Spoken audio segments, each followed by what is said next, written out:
PubGoers.com. Be the hub of your pub. Today, PubGoers will be at the Napa Smith Brewery in Napa, California. Hey, PubGoers, this is Casey again, and we're at the Napa Smith Brewing Company here in, obviously, Napa Valley, and I'm here with Jeremy Smith. And the cameraman for today's shots is Dennis Monk, and also my host while I'm here visiting Napa. So, gentlemen, say hello to PubGoers. Hello. Hello from Napa. Jeremy just gave us about a half-hour tour of these great facilities here in Napa. And I wanted to talk to him a little bit more about the history of the brewery in Napa, because as I grew up in Napa, there was no brewery in Napa at all that bottled their own beer. So when I came out to Napa to visit, Dennis here told me, you got to go to this place. It's fantastic. So here we are today. Jeremy, thanks for having us today, by the way. Yeah, thanks for coming. I wanted to ask first just a brief history of the place. When you guys purchased the property, what was here before maybe? And obviously beer's going on now, but maybe describe that a little bit.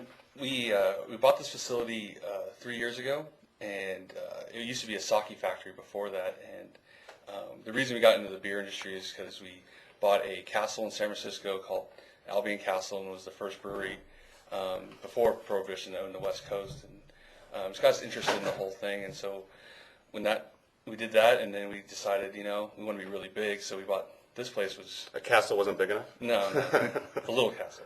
Has artesian wells, so it's really cool. From the 1300s in San Francisco or something like that? 1800s. Yes. Yeah, this place is really big. I didn't realize how large it was. Yeah, it's huge. We got some great photos of the inside of the place, and it's cavernous inside, and it's all brand new. You said you basically kind of gutted the interior. Yeah, there was a lot of damage from the sake factory, especially when they left too. It kind of put holes in places. So we just decided to rip everything down and start new, and new wiring, new piping, new everything. And it looks really nice. It does. How much beer do you brew here, by the way? I know you mentioned it before to me, but I want everyone else to know. We're doing about 4,000 cases of beer a week right now. And the types of beer you have are here in front of us, and I know you're going to kind of maybe take us through everyone and just give us a brief description maybe. Sure.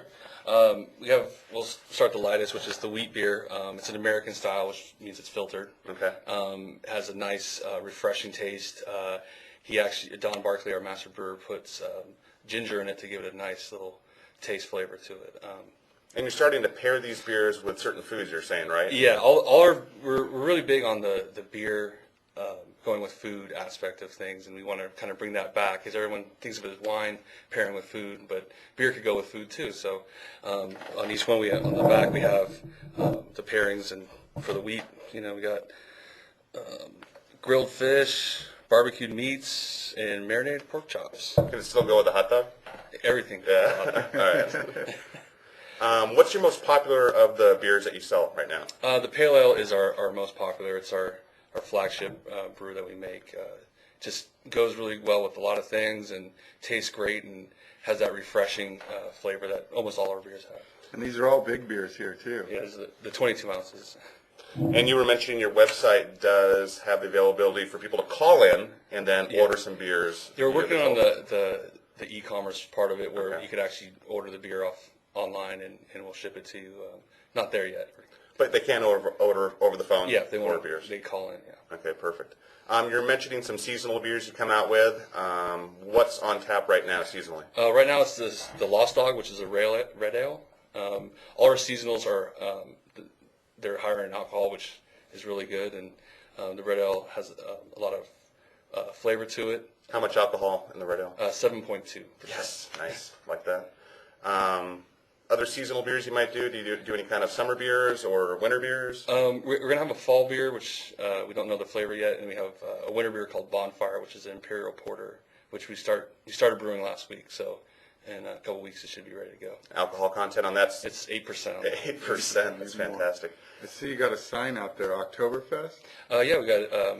We're putting on Oktoberfest with American Canadian Chamber of Commerce, and they're really excited. They're actually doing most of the work. We're just kind of providing the space and the beer. Is that here? Yeah, it's going to be here on our facility. And the cost to get in, or? It's $20 for a ticket, and you get with that ticket you get a plate of food and 2 beers, and you can always buy more tickets for beers. And Oktoberfest is the month of beer. So if anyone's in Napa at the time, come to the Oktoberfest. What was the date again on that? It's September 19th. September 19th. Not too far away. Yeah, it's coming up. So anybody get here now for your Oktoberfest. The last thing I just wanted to talk about was distribution of the beers. Anybody out there is watching this video, maybe if they can't get it by going online yet, or if they don't want to call in, where can they find it? What are some of the distribution outlets right now? We're in all of Northern California, and that includes Beverages and More, Whole Foods, some Safeways, Nugget Markets, if you're familiar with those places. We're also starting to be distributed in Ohio and Chicago. Okay. So it's out there. The empire's growing. It's growing. Ask for it. They ask for it. That's our biggest tool right now for us to expand. Is people just ask for it, and they'll ask their distributor, and they'll call us for the beer. So it'd be great. What beer should we start out with when we taste these? Is it like wine where you should start out with white and go to red, or is it just doesn't matter? You just No, jump in? you should always start out with the lighter ones, Okay. because the darker ones are going to kind of make your palate go away. So Okay. we'll start with the Pilsner here. Perfect. Greg, you going to join us? There's Greg over on the side, by the way. He's in the shadows, being quiet.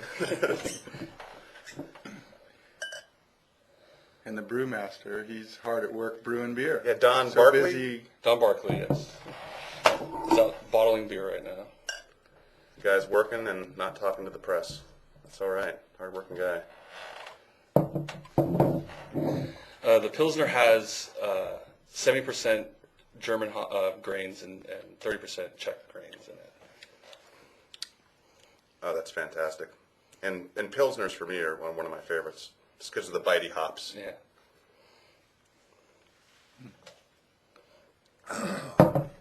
I love it.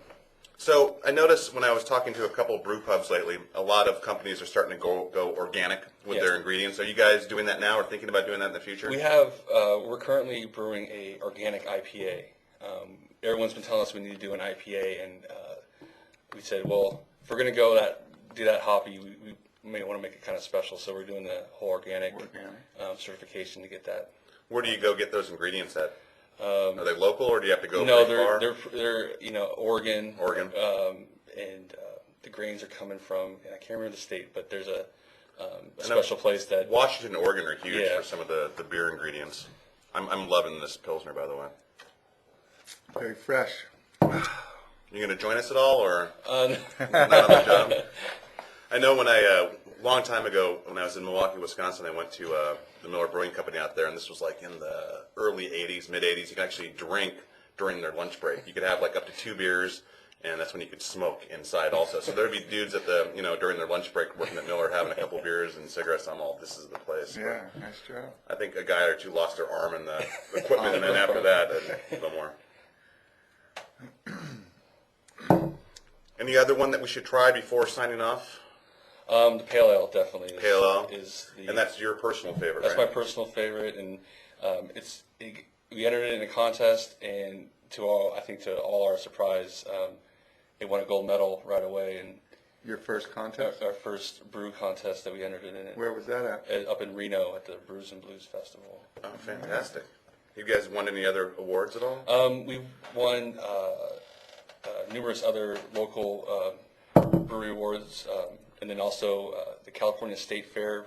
The Pilsner actually got a gold medal, and the Amber and Pale Ale got silvers, and then in the LA County Fair, the Pilsner got a gold medal again in that. All right. That's great. Try the Pale Ale. I'm just going to have a sample because I have to go to Calistoga today, and the last thing I want to be doing is driving up Highway 29 and getting for an expensive trip. Yeah. The Pale Ale, I think Don just kind of outdid himself when he made this. It has a lot of flavor. It has that hop flavor that you taste in the beginning, but it doesn't linger in your mouth. It kind of washes away when you take that second kind of swallow. It's definitely about Pilsner. You still notice the hops taste in your mouth and it's still there, but this definitely going to be different. The brewing process is totally Yeah. different for the 2 beers, right? Yes. That's fantastic. Great color, too. Oh, yeah. Smooth. Yeah. That's it for me. I know I just wanted to come here and thank you for giving us the tour today. You were great. Yeah. And if there's anything else you want to say to get people to come down here and sample your beers or from home buy them, this is your chance right now. Just log on our website, www.napasmithbrewery.com. If you're at a restaurant, ask for it. If you're, at a store, ask for it. They know who to ask to get it. So we appreciate everyone drinking our beers. Thanks, Jeremy. Yeah, everybody's very nice. Had a great around time. here. Thanks. Great job.